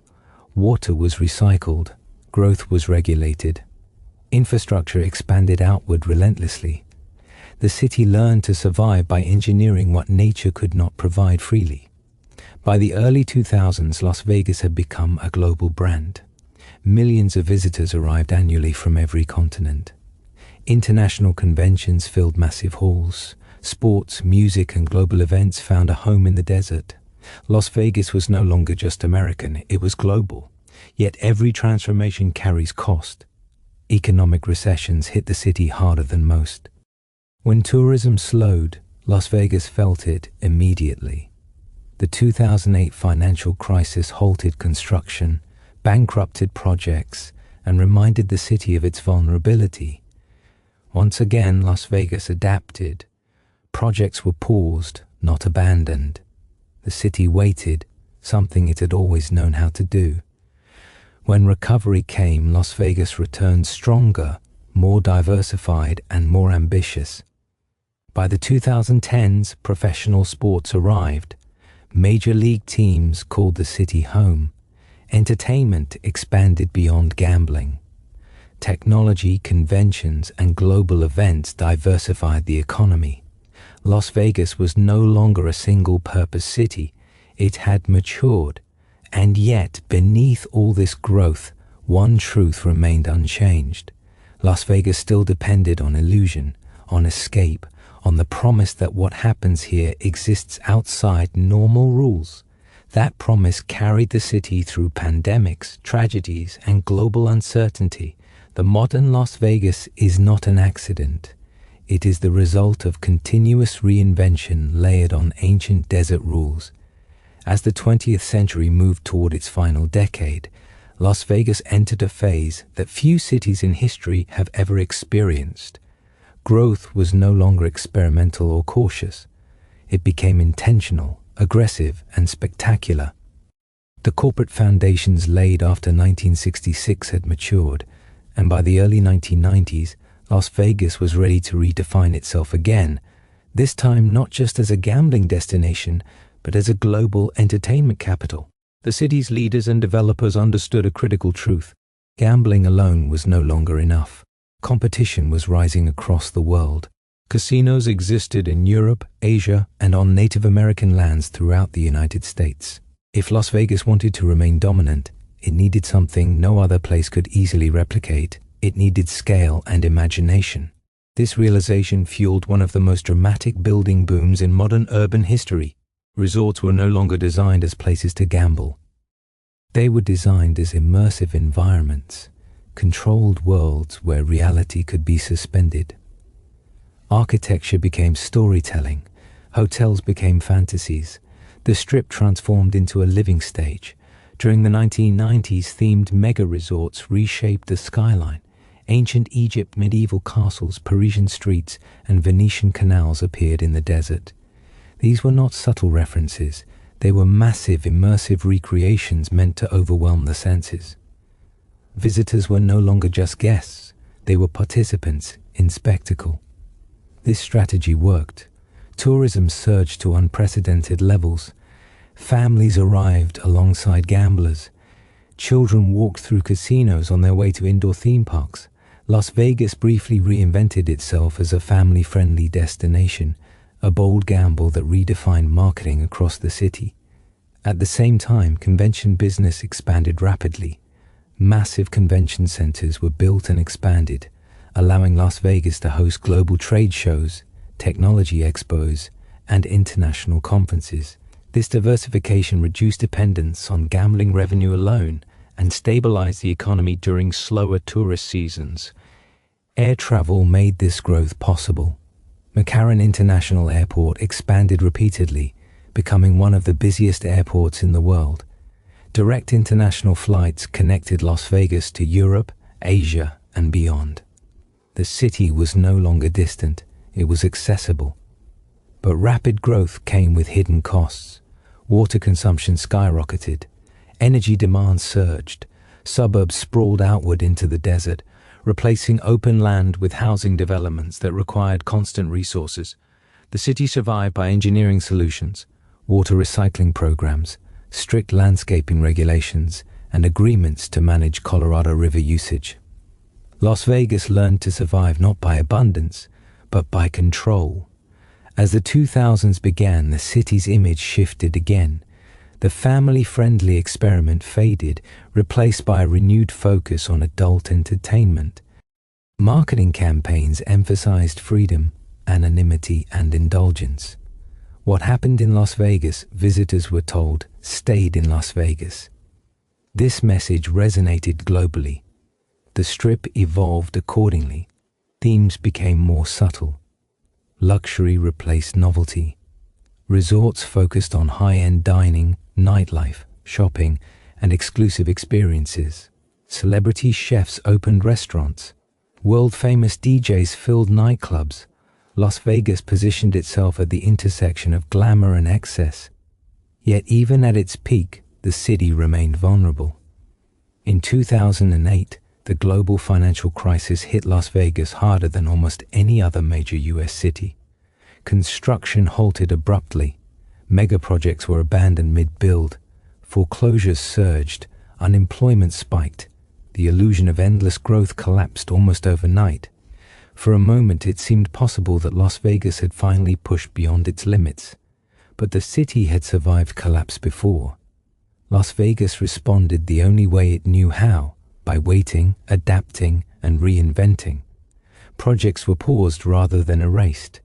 Incomplete buildings stood silent, reminders of overreach. But beneath the stillness, planning continued. When recovery began in the early 2010s, Las Vegas returned with restraint and focus. Development became more strategic. Renovation replaced demolition. Existing resorts were upgraded rather than replaced. The city matured. A new diversification strategy emerged. Professional sports arrived. Major league teams relocated to Las Vegas, something once considered impossible due to concerns about gambling integrity. These concerns faded as regulation tightened and technology improved. Sports brought year-round visitors, national broadcasts, and civic pride. Entertainment expanded beyond casinos. Large-scale concerts, residency shows, and global events filled arenas. Las Vegas became a hub for live performance in a way no other city could match. Then, in 2020, the unimaginable happened. The COVID-19 pandemic shut Las Vegas down almost completely. Casinos closed. The Strip went dark. For the first time in modern history, the city built on constant motion was forced into stillness. The economic impact was devastating. Tourism vanished, jobs disappeared, the city's vulnerability was exposed again. But as before, Las Vegas endured. When reopening began, the city adapted quickly. Health protocols were implemented, technology replaced touch, outdoor experiences expanded. Las Vegas recovered faster than many expected, proving once again that flexibility was its greatest strength. By the early 2020s, Las Vegas had entered another phase of transformation. New forms of entertainment emerged. Immersive digital venues, massive LED structures, and experimental attractions blurred the line between reality and simulation even further. Global attention returned. Las Vegas hosted major sporting events, international concerts, and global conventions. Its economy, once narrowly focused, now balanced tourism, sports, technology, and entertainment. Yet despite all its reinvention, the city remained bound by its original conditions. It still depended on water taken from far away. It still depended on people choosing escape over routine. It still depended on illusion layered over desert truth. Modern Las Vegas did not escape its past. It refined it.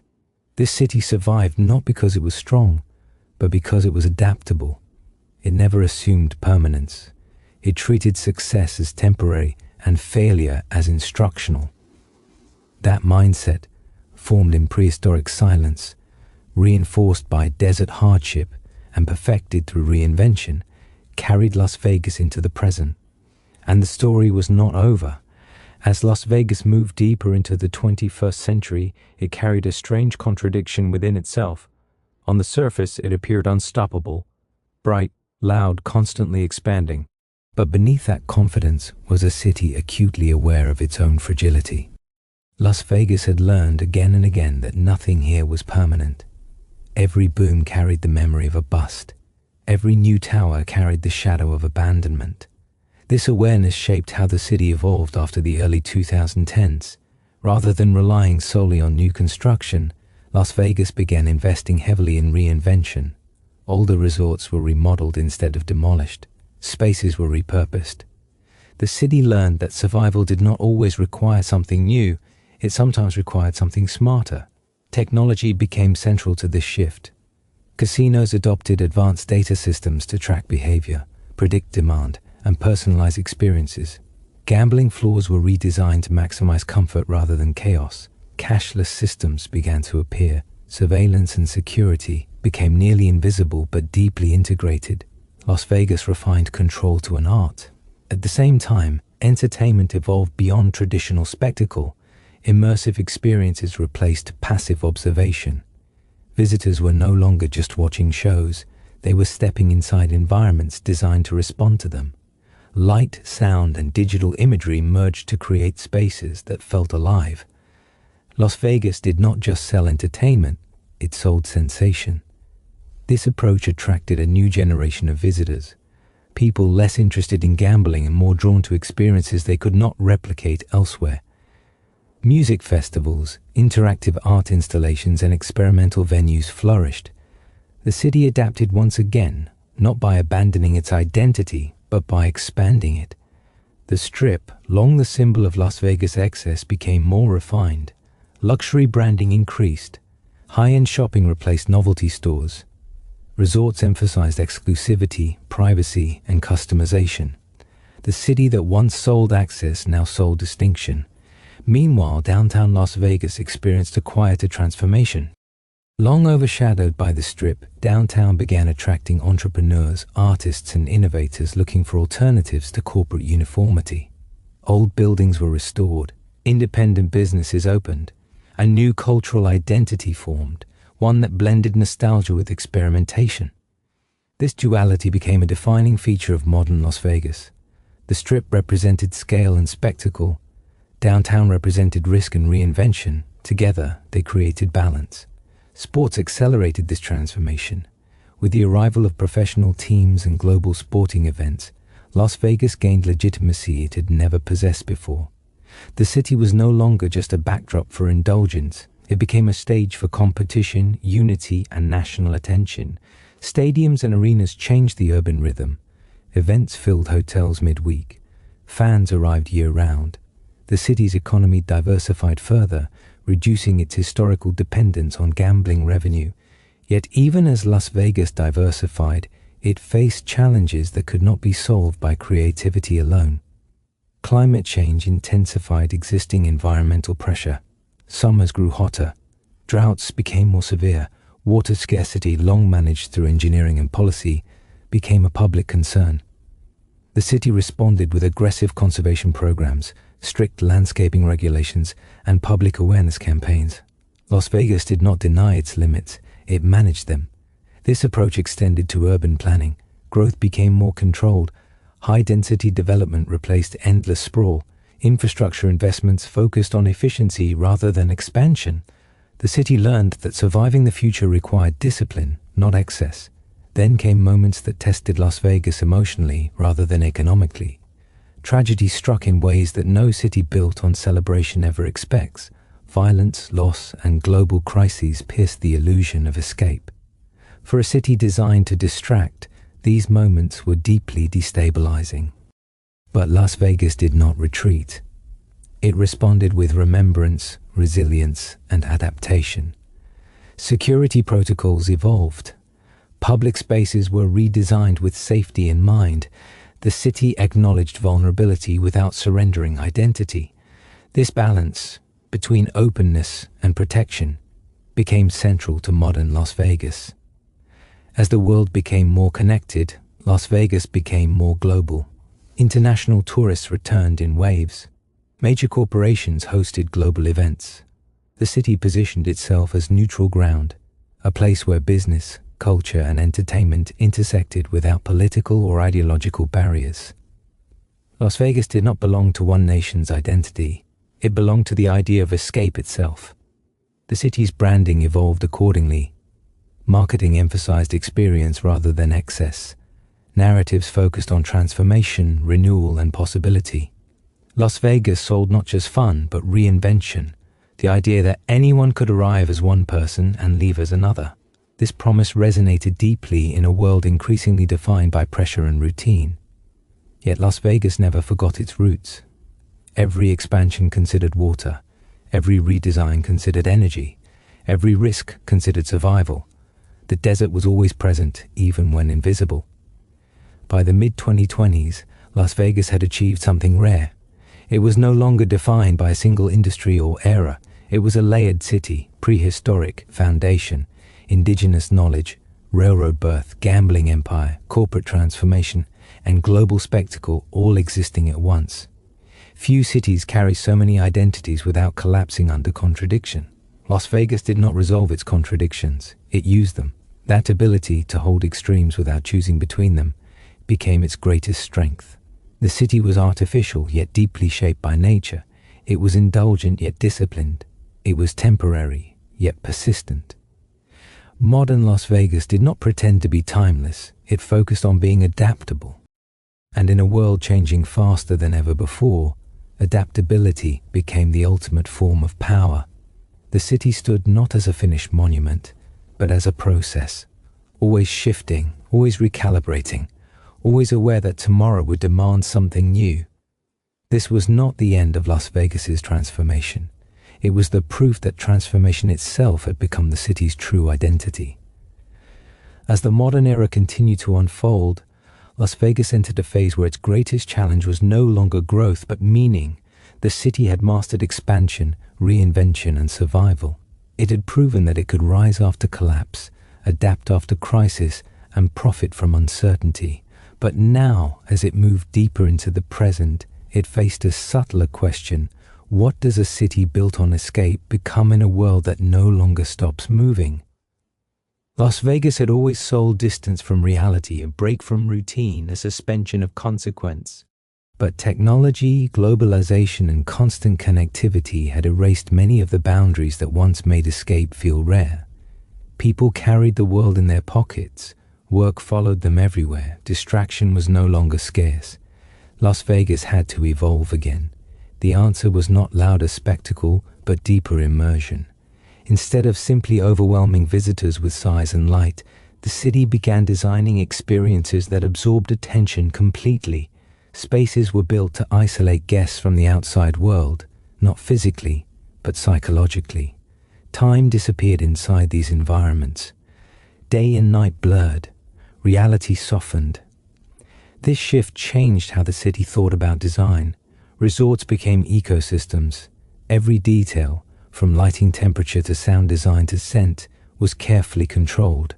The goal was not excitement alone, but emotional regulation. Calm, anticipation, desire, and release were all engineered states. Las Vegas was no longer reacting to human behavior. It was shaping it. This approach extended beyond casinos. Shopping centers became experiential rather than transactional. Restaurants became theatrical. Nightlife transformed into curated journeys rather than spontaneous chaos. Visitors were guided through carefully constructed narratives without ever being told they were following one. This subtle control marked a new maturity. Las Vegas no longer relied on shock value. It relied on precision. At the same time, the city became increasingly aware of its role on the global stage. International visitors did not come seeking American culture alone. They came seeking something universal, freedom from expectation. Las Vegas positioned itself as culturally neutral, a place where identity could be suspended temporarily. This neutrality was intentional. By avoiding strong political or ideological alignment, the city remained accessible to everyone. Business leaders, artists, athletes, tourists, and performers from every background could coexist without friction. Las Vegas became a meeting point rather than a statement. This neutrality also extended to economics. The city diversified further into technology, logistics, and professional services that supported its entertainment core. Data centers, event management firms, production studios, and digital infrastructure quietly expanded behind the scenes. Las Vegas was no longer just hosting experiences, it was exporting expertise. Entertainment companies based in the city began producing global events elsewhere. Technologies developed to manage crowds, security, and logistics were applied worldwide. Las Vegas became a laboratory for large-scale human experience. Few visitors noticed that invisibility was intentional. The city understood that its power depended on illusion remaining intact. Operations became more complex, but appearances remained effortless. problems were solved quietly, disruptions were absorbed quickly. Las Vegas did not advertise resilience, it demonstrated it. As the city grew more sophisticated, it also grew more reflective. Museums, cultural districts, and preservation efforts gained importance. The city began acknowledging its past rather than erasing it. Neon signs were preserved, historic buildings were restored, stories once hidden were retold. This was not nostalgia, it was grounding. Las Vegas recognized that constant reinvention without memory leads to fragility. By preserving pieces of its past, the city anchored its identity. It reminded itself that transformation did not require forgetting. At the same time, the city faced growing pressure from forces beyond its control. Climate extremes intensified. Heat waves became longer and more dangerous. Water negotiations grew more complex. Population growth across the Southwest strained shared resources. Las Vegas responded not with denial, but with policy. Strict water usage regulations were enforced. Landscaping norms changed. Public awareness campaigns reframed conservation as civic pride rather than sacrifice. Technology monitored usage in real time. Efficiency became a cultural value. This shift was subtle but profound. A city once associated with waste became a leader in conservation engineering, not because it wanted to, but because it had to. Survival demanded responsibility. The city also began confronting questions of community. For decades, Las Vegas had been seen as a place people visited, not a place people belonged. But as population increased and long-term residents built lives there, the city had to support permanence as well as transience. Schools expanded, healthcare infrastructure improved, neighborhoods developed identities separate from tourism. Las Vegas began to function not just as a destination, but as a home. This dual identity was challenging. The needs of residents often conflicted with the demands of tourism. Traffic, housing costs, and resource allocation required careful balancing. The city learned to negotiate between spectacle and stability. Once again, adaptation defined survival. Global uncertainty reinforced this lesson. Economic fluctuations, geopolitical tensions, and technological disruption created an unpredictable future. Las Vegas responded by refusing to overcommit to any single trend. Flexibility remained its core strategy. New projects were modular rather than permanent. Spaces were designed to be repurposed quickly. Entertainment formats were tested, adjusted, and replaced rapidly. Las Vegas treated innovation as process rather than outcome. This mindset protected the city from stagnation. While other cities struggled with identity crises, Las Vegas embraced fluidity. It did not ask what it was, it asked what it could become next.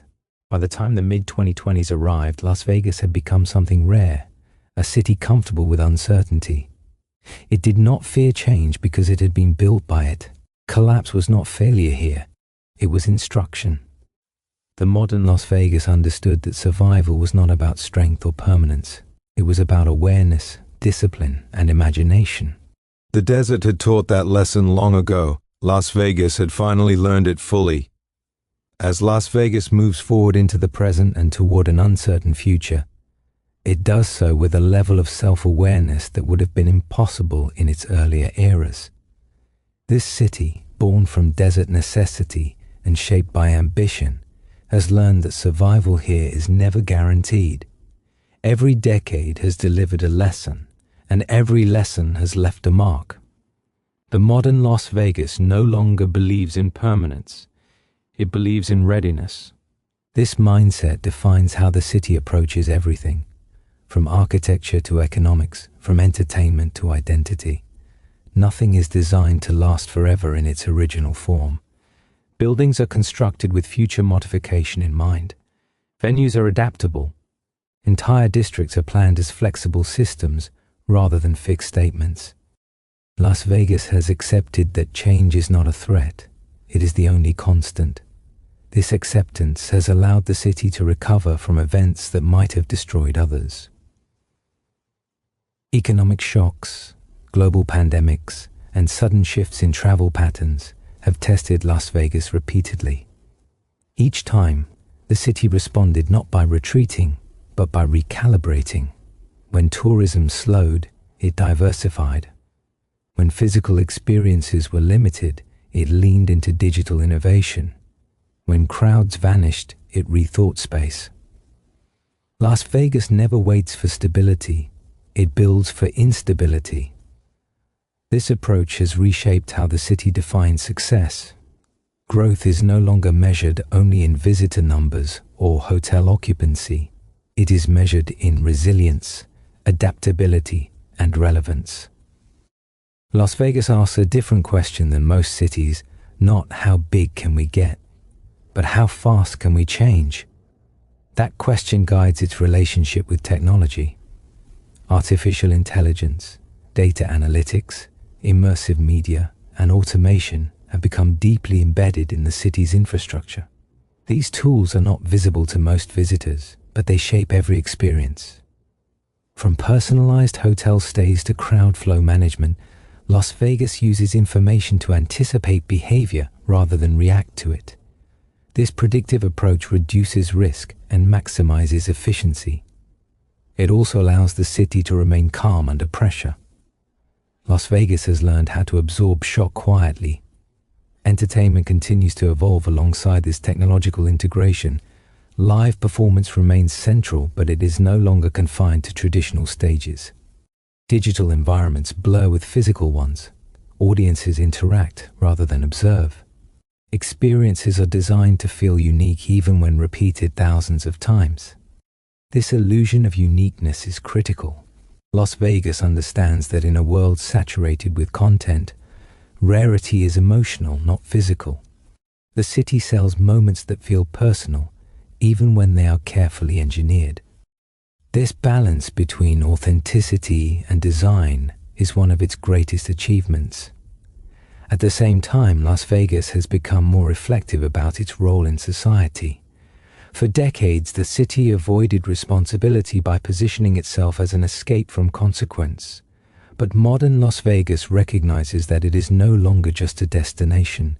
It is a home to hundreds of thousands of people. This reality has changed how the city approaches governance, education, healthcare, and community development.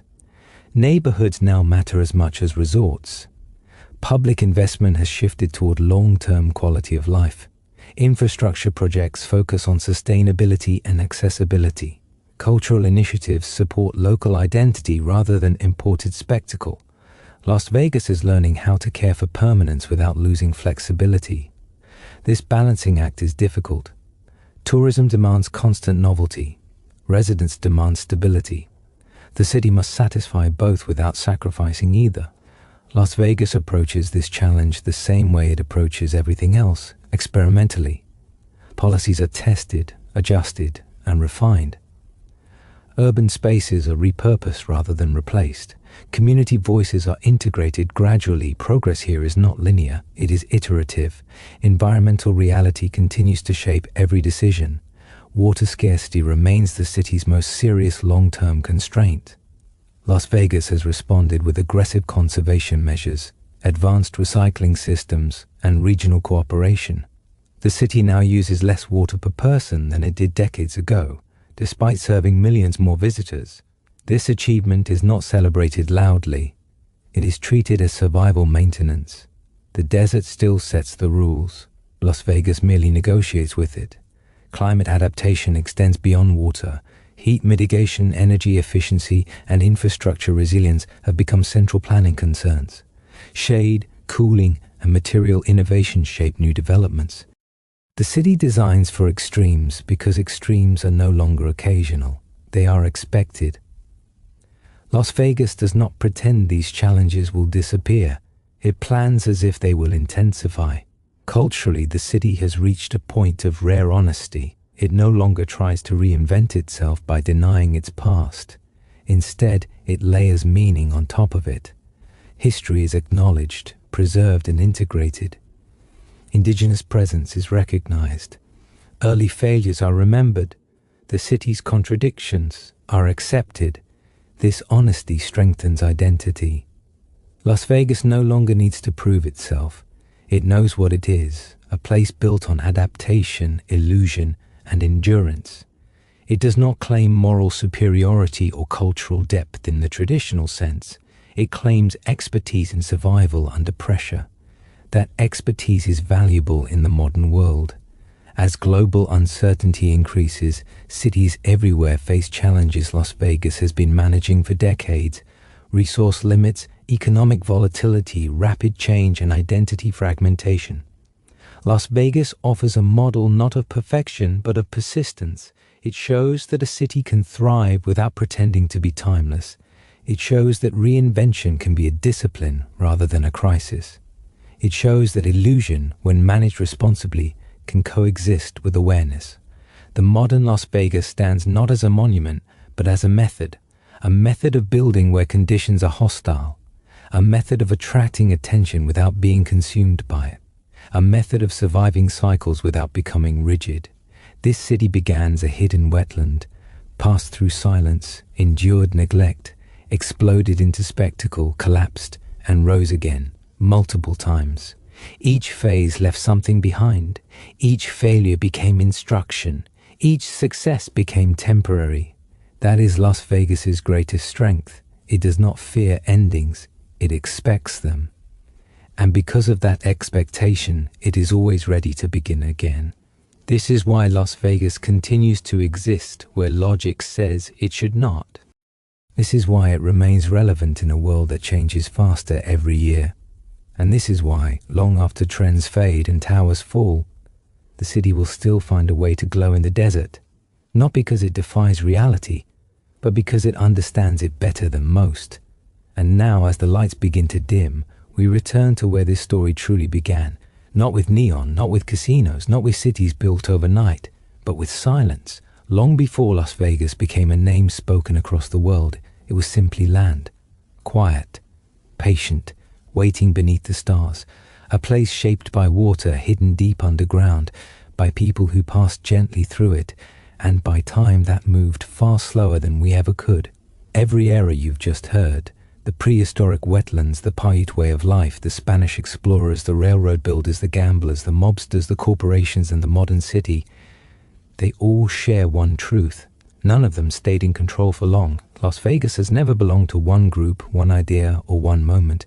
It belongs to change itself. Empires tried to define it, money tried to control it, illusion tried to hide its limits, and yet the desert always remained beneath it all. The same heat, the same scarcity, the same ancient rules. Las Vegas did not conquer the desert, it negotiated with it.